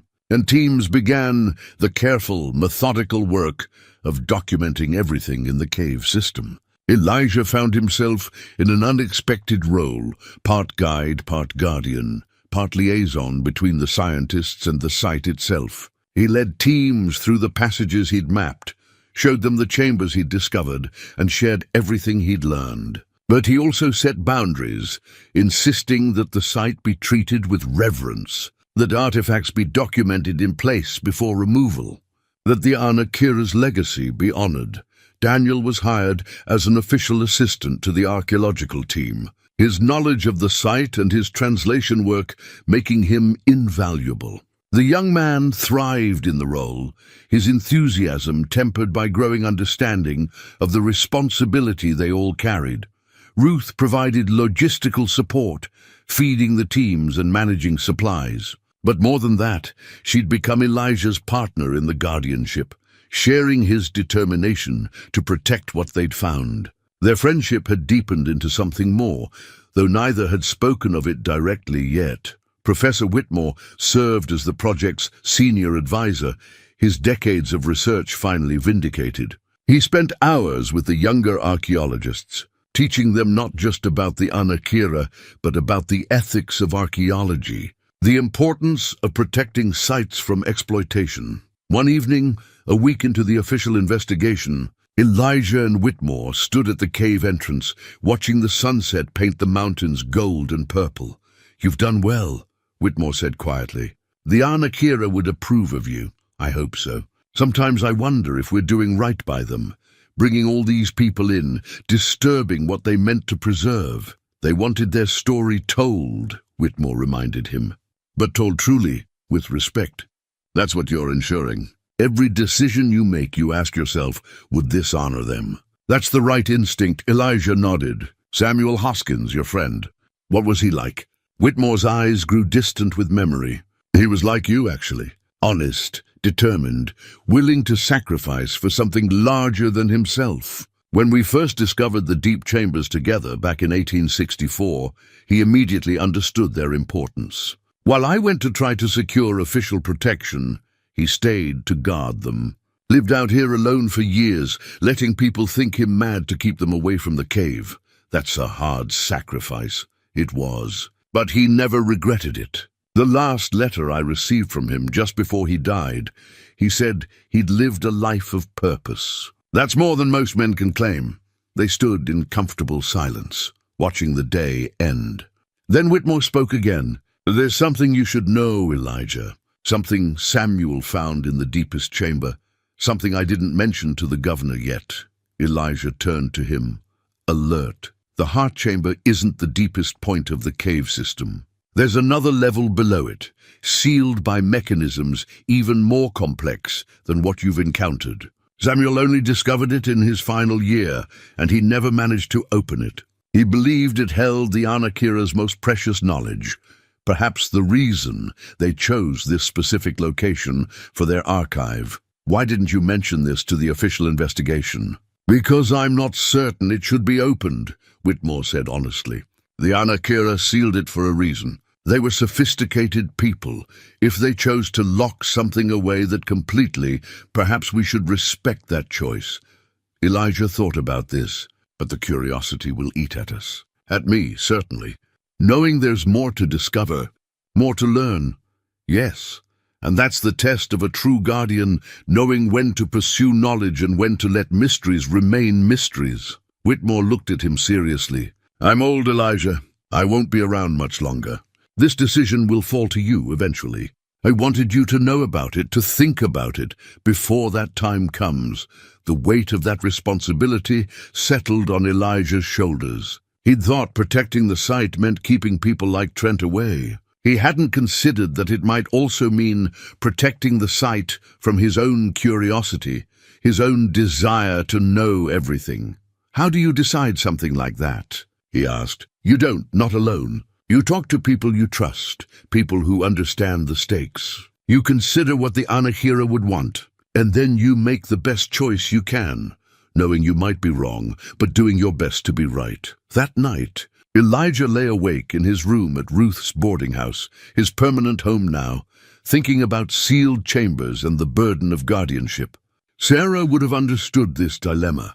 She'd always believed some things were worth pursuing and some things were worth protecting, and wisdom lay in knowing which was which. The next morning, one of the archaeologists, a Dr. Catherine Reynolds from Boston, made an exciting announcement at the daily briefing. She'd successfully translated large portions of the Anakira texts using Daniel's initial work and Whitmore's research. The Anakira weren't just an isolated culture, she explained, her voice vibrant with excitement. They had contact with civilizations across vast distances. There are references in their texts to peoples living thousands of miles away, trade networks that spanned the continent, knowledge shared across cultures we thought never interacted. This challenges everything we thought we knew about pre-Columbian America, another archaeologist added. Exactly, Dr. Reynolds continued. And there's more. Their astronomical knowledge suggests they understood concepts we're only now beginning to grasp. Celestial mechanics, the relationship between lunar cycles and tides, possibly even the basic principles of what we call physics. Daniel had been listening intently. Dr. Reynolds, did you find any references in the texts to sealed chambers, to knowledge deliberately locked away? The archaeologist consulted her notes. There are oblique references to the deep teaching, knowledge reserved for those who demonstrated wisdom as well as intelligence. But nothing specific about location or access. Elijah caught Whitmore's eye across the room. The old professor gave a slight nod. The choice about the sealed chamber below the heart chamber would indeed fall to them. That afternoon, Sheriff Mackey arrived with news. Trent's trial date is set, 3 months from now in Denver. The prosecution wants you all to testify.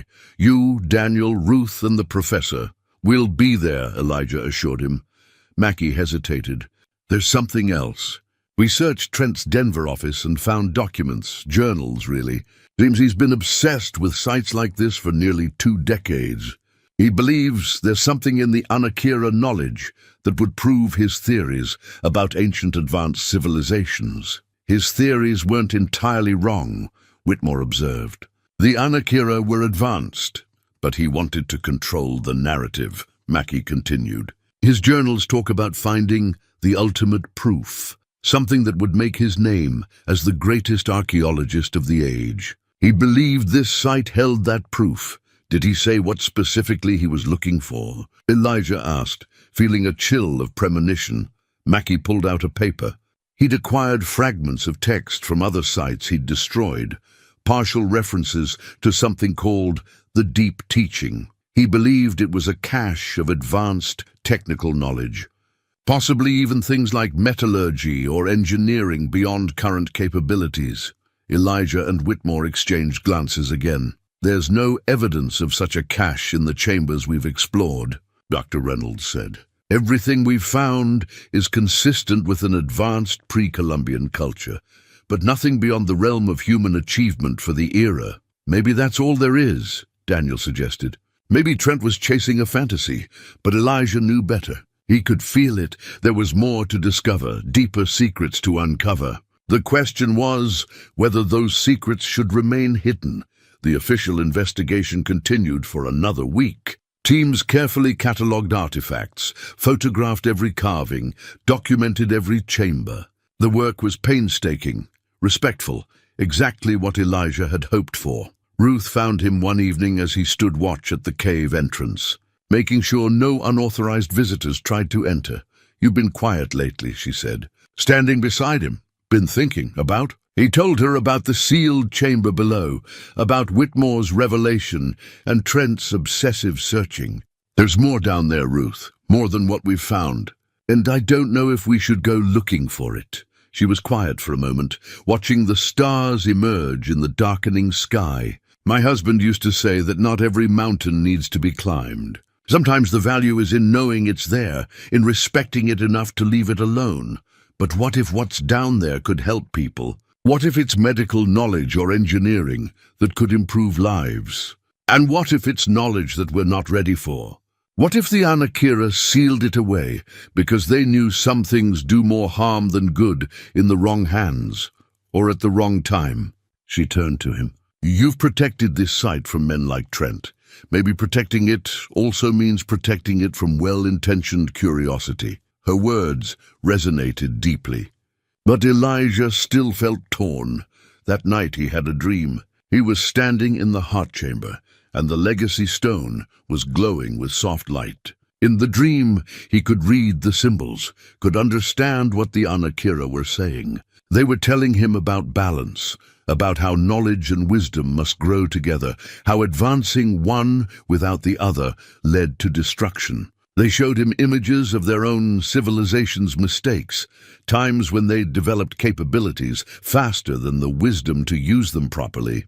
They showed him why they'd eventually sealed away certain knowledge, waiting for a future generation that might be ready for it. When he woke, the dream stayed vivid in his mind, and he knew what had to be done. He found Whitmore at breakfast and asked for a private conversation. They walked to a quiet spot overlooking the valley. I've decided, Elijah said. The sealed chamber stays sealed. For now, at least. Maybe forever. Whitmore looked relieved. You're certain?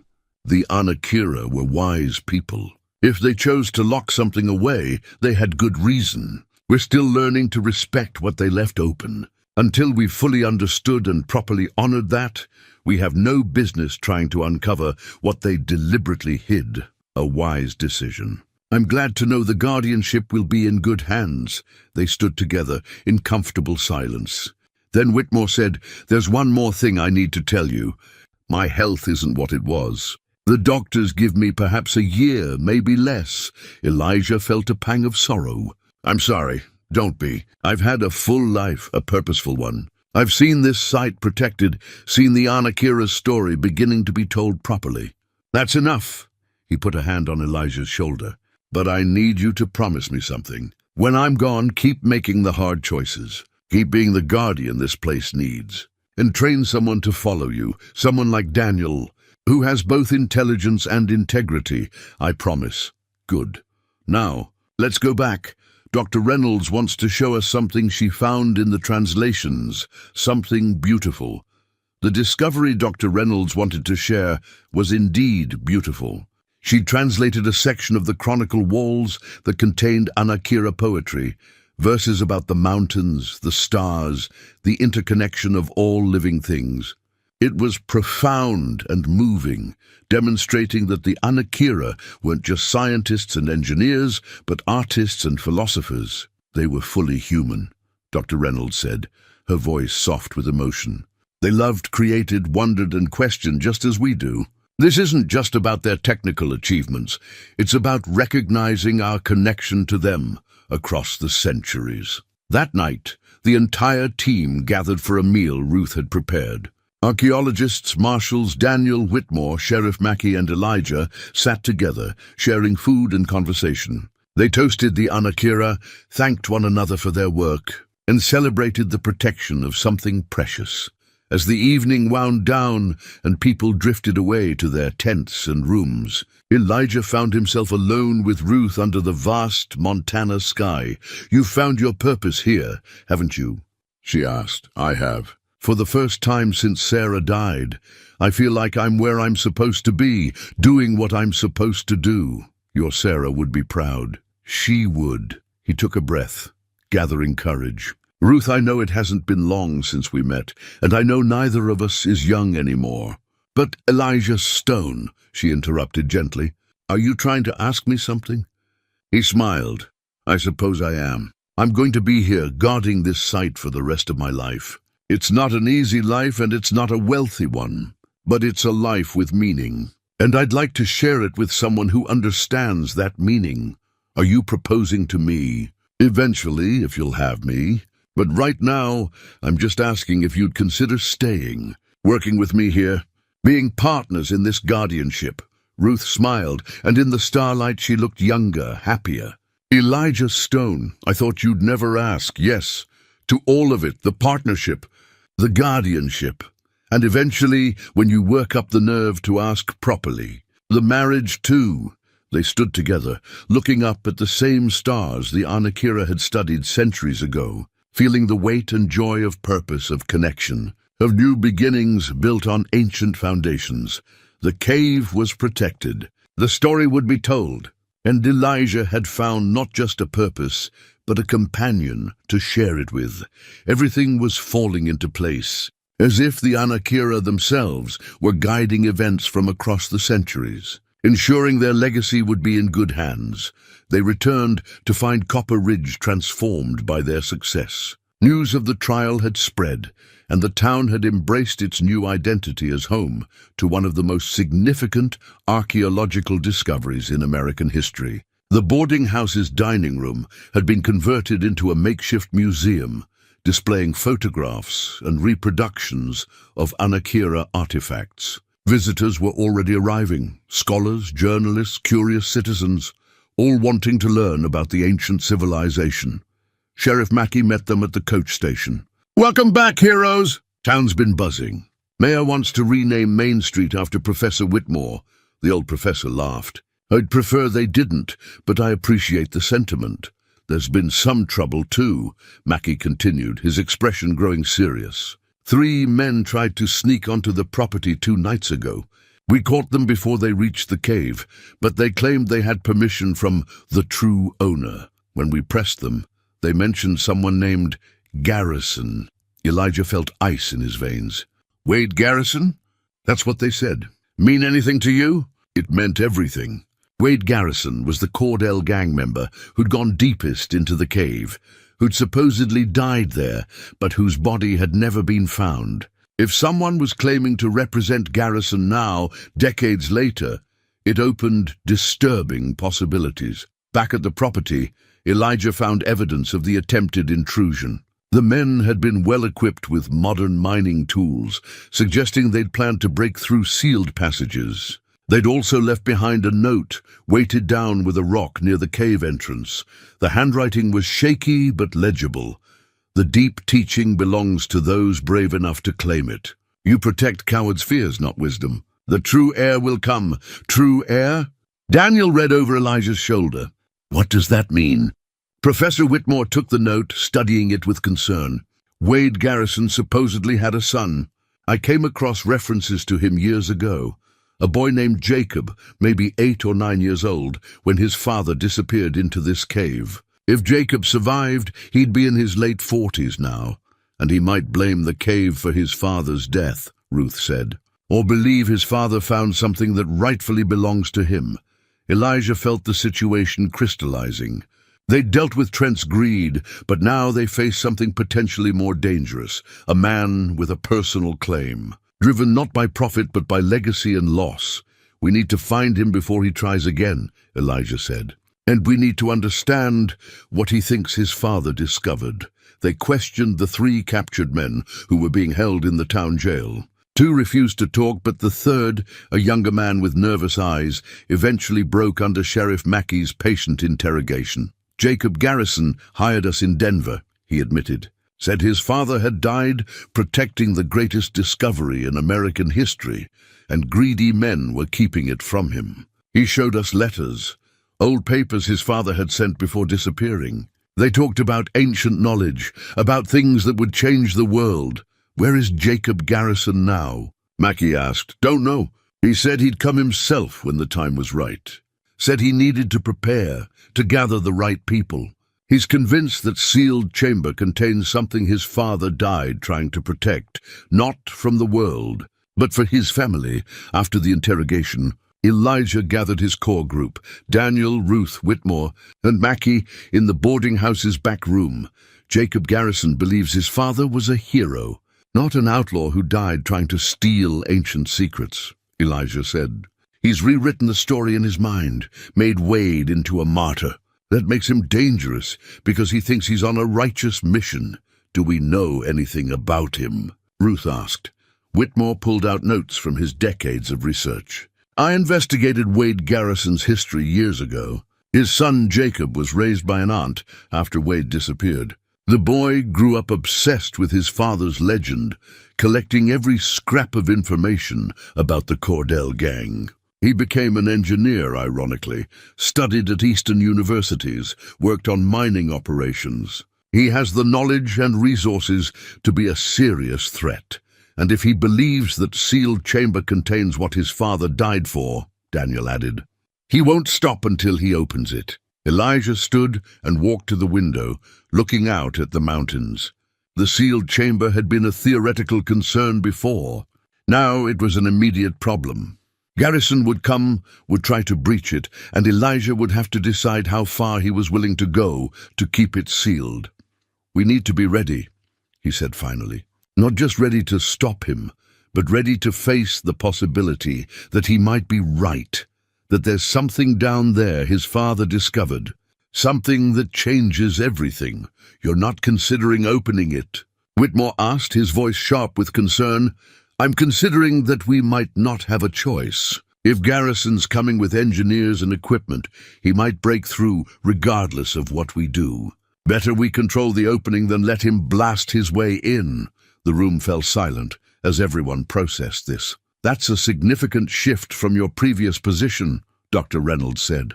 She joined them at Elijah's request, her expertise potentially crucial. What changed? Reality changed, Elijah said. I wanted to respect the Anakira's decision to seal that chamber. But if someone's going to open it anyway, violently and without proper precautions, then maybe the respectful thing is to open it carefully, properly, with the right people present. Ruth spoke up. Or maybe the respectful thing is to defend it at all costs. The Anakira sealed it. They had reasons. Maybe those reasons are more important than our curiosity or Garrison's obsession. It was the fundamental question, and Elijah didn't have an answer. That night, Elijah descended alone into the cave, needing to think in the presence of what he was trying to protect. He made his way to the heart chamber, to the chronicle walls, where the Anakira's complete history was recorded. He stood before the legacy stone, the final message from a vanished people, and spoke aloud to them as if they could hear. "I don't know what to do. You trusted us to protect your legacy, but I don't know if protecting it means keeping everything sealed or ensuring it's opened properly. Help me understand, please." The stone, of course, didn't answer. But as Elijah studied the carvings by lantern light, something caught his eye that he'd missed before. Near the bottom of the legacy stone, almost hidden in the decorative border, was a small carving, different from the rest, a symbol that matched ones he'd seen on the stone cylinder, the key to the sealed passages. He pulled out the cylinder from his pack and examined it closely. There, among the geometric patterns, was a sequence he hadn't noticed before. And suddenly he understood. The legacy stone wasn't just a message. It was also a test and a guide. The Anakira had left instructions, hidden in plain sight, for those who proved themselves worthy guardians. His hands trembling slightly, Elijah traced the pattern on the stone, then looked at the sealed doorway that led to the deepest chamber. The stone cylinder would open it. He knew that now. The Anakira had designed it so that anyone who took the time to truly understand their culture, to study the legacy stone with care and respect, would find the key. They'd sealed the deepest chamber, yes, but they'd also left a way to open it for those who approached with the right intentions. The question remained, did Elijah have those intentions? Was he ready for what might be inside? He made his decision. Returning to the surface, he found his companions waiting anxiously. "I know how to open the sealed chamber," he announced. The Anakira left instructions hidden in the legacy stone. They wanted it sealed, but not forever. They wanted it opened by people who'd proven themselves by understanding their culture first. "So we open it," Daniel said, excitement in his voice. "We open it," Elijah confirmed. "But we do it right. With proper documentation, with Dr. Reynolds and other experts present, and before Jacob Garrison forces his way in and potentially destroys everything." Whitmore looked troubled but nodded. "If that's your decision as guardian, I'll support it. But Elijah, once we open that chamber, we can't unsee what's inside. Make certain you're ready for that." "I'm not certain of anything," Elijah admitted.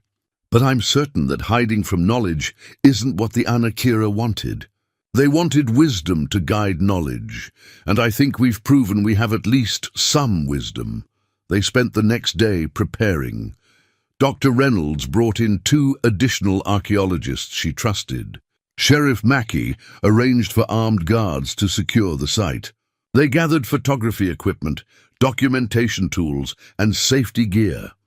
As evening approached, the team assembled at the cave entrance. 10 people in total, each chosen for their integrity and expertise. They would descend together, open the sealed chamber together, and face whatever lay within together.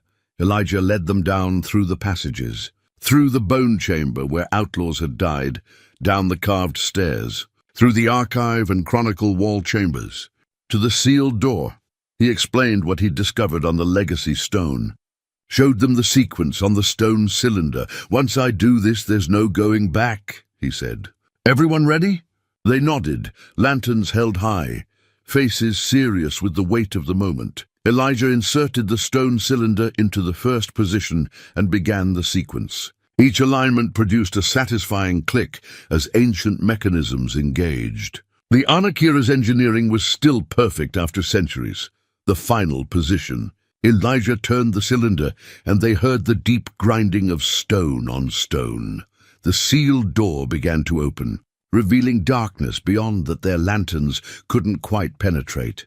Whatever the Anakira had hidden in the deepest part of their archive, whatever Wade Garrison had died seeking, whatever Jacob Garrison believed was his birthright, they were about to discover it, and nothing would ever be quite the same again. The chamber beyond the sealed door was smaller. than Elijah had expected, intimate rather than grand, perhaps 30 feet across. But what it contained took his breath away. The walls were carved with what appeared to be teaching texts, step-by-step instructions illustrated with precise diagrams. Dr. Reynolds moved closer with her lantern, studying them with growing amazement. "These are technical manuals," she breathed. "Agricultural techniques for maximizing yield in difficult climates. Astronomical calculations for navigation. Medical procedures showing surgical techniques centuries ahead of their time. Architectural principles for earthquake-resistant buildings. They've left us a complete education, but it was what sat in the center of the chamber that drew everyone's attention." On a raised platform was a series of carved stone tablets arranged in careful order, and beside them, preserved in sealed vessels made of some material none of them recognized, were scrolls that appeared impossibly intact. Elijah approached carefully, aware he was treading on something sacred. The first tablet bore writing they could read, the same translation system Daniel had discovered earlier. It was a direct message, clearly intended as an introduction to everything else in the room. Daniel read it aloud, his voice reverent. "To those who open this chamber, you have proven yourselves worthy by taking the time to understand rather than simply take. The knowledge we preserve here is powerful. It can heal or harm, build or destroy, depending on the wisdom of those who use it. We seal it not to hide it forever, but to ensure it passes only to those who approach with respect and patience. If you have opened this door, you have demonstrated those qualities. Use what you find here to benefit all people, not to raise some above others. Share it freely, but share it thoughtfully. Let wisdom guide knowledge always. We are the Anakira. We lived, we learned, we loved, we disappeared. But through you, through what we leave behind, we continue. Tell our story. Honor our trust. Build a better world than the one we could not save. This is our gift to the future." Use it well. Silence filled the chamber as the words settled over them. This wasn't just archaeological discovery. It was inheritance, responsibility, sacred trust. Dr. Reynolds was already examining the teaching texts with tears in her eyes. "Do you understand what this is? This is a complete civilization's knowledge, organized for teaching. Agriculture, medicine, architecture, astronomy, mathematics, all preserved and explained. This could help millions of people, but it has to be shared properly," Whitmore said, his old voice firm. "Not hoarded, not weaponized, not sold to the highest bidder. This is what the Anakira feared, that their knowledge would be used for power rather than benefit. Then we make certain that doesn't happen," Elijah said. "We document everything here, make it available to universities and institutions worldwide. We publish it, share it, make it impossible for anyone to control." They spent hours in that chamber, carefully photographing everything, making initial translations, cataloging the contents. The knowledge was staggering in its scope and sophistication. The Anakira had understood crop rotation, irrigation systems, medicinal properties of plants, the human circulatory system, mathematical principles, astronomical movements, all explained with clarity and precision. "This is going to take years to fully translate and understand," Dr. Reynolds said. "But even the preliminary work will revolutionize multiple fields. Agriculture alone. The techniques described here could help feed populations in harsh climates worldwide." As they worked, Elijah noticed something else, evidence that Wade Garrison had indeed reached this chamber. In a corner, partially hidden, was a leather satchel similar to the one Blackjack Cordell had left in the upper cave. Inside were papers covered in Wade's handwriting, notes he'd made about what he'd found, translations he'd attempted. The final entry was haunting. "I've found it. The teaching the old ones left behind. Knowledge that could make me the richest, most powerful man alive. But the more I read, the more I understand why they sealed it away. This knowledge in the wrong hands, my hands, if I'm honest, would be dangerous. I came here for gold and found something worth far more and far more dangerous. I'm dying. The air down here, or disease, or maybe just the weight of understanding what I found and what I almost did with it. I'll die in this chamber, And maybe that's right. The teaching shouldn't leave until someone worthy finds it. Someone better than me. To whoever reads this, I was a thief and a killer. But even I can see that some treasures are bigger than one man's greed. Protect this. Share it right, or don't share it at all. Wade Garrison, November 1864. Elijah read the note aloud to the others. Even in death, Wade Garrison had become a guardian of sorts. Recognizing at the end that some things were more important than personal gain, they sealed the chamber again that night, but with full documentation of its contents and plans for proper scholarly access. As they ascended back to the surface, exhausted but exhilarated, they knew they'd crossed a threshold. The Anakira's complete legacy was now known, ready to be shared with the world. But when they emerged, they found Jacob Garrison waiting. He was a man in his late 40s, weathered and strong, with his father's eyes and his father's determination. He stood near the cave entrance with Sheriff Mackey, having turned himself in voluntarily. "I heard you went down," Jacob said, looking at Elijah. "Did you find it? Did you find what my father died for?" Elijah approached him carefully. "We found the deepest chamber, yes, and we found your father's final words. He wasn't the villain you might have feared, Mr. Garrison. At the end, he understood the importance of what he'd discovered. He protected it. He died down there because of that cave," Jacob said, his voice rough with old pain. "He died down there protecting knowledge that could help millions of people," Elijah corrected gently. "He died having become something better than what he'd been. That's something to honor, not avenge." He handed Jacob the leather satchel with Wade's final note. The man read it with shaking hands, tears streaming down his weathered face. "I spent my whole life angry at that cave, at whoever had kept me from my father's discovery. I thought they'd stolen his legacy." He looked up at Elijah. "But his legacy was choosing to protect something rather than exploit it. That's what I should have understood." "It's not too late," Ruth said kindly. "The knowledge is being shared now properly. Your father's choice made that possible. You could be part of honoring that choice." Jacob nodded slowly. "I'd like that. I'd like to help if you'll have me." In the weeks that followed, the story of the Anakira spread worldwide. Publications from Boston to London ran articles about the ancient civilization and their preserved knowledge. Universities sent scholars to study the site. The agricultural techniques were being tested in farms across difficult climates. Medical researchers were examining the Anakira's understanding of healing. And through it all, Elijah, Ruth, Danielle, Professor Whitmore, and now Jacob Garrison served as guardians, ensuring the knowledge was shared freely but responsibly. The territorial government, with federal support, established the site as the Anakira Historical Preserve, with Elijah as its first official director. The position came with a small salary, housing, and the authority to control access to the caves. 6 months after opening the sealed chamber, Elijah and Ruth were married in a small ceremony near the cave entrance. Professor Whitmore officiated, Daniel served as witness, and even Sheriff Mackey attended with most of the town. They were building a life together based on shared purpose and deep respect.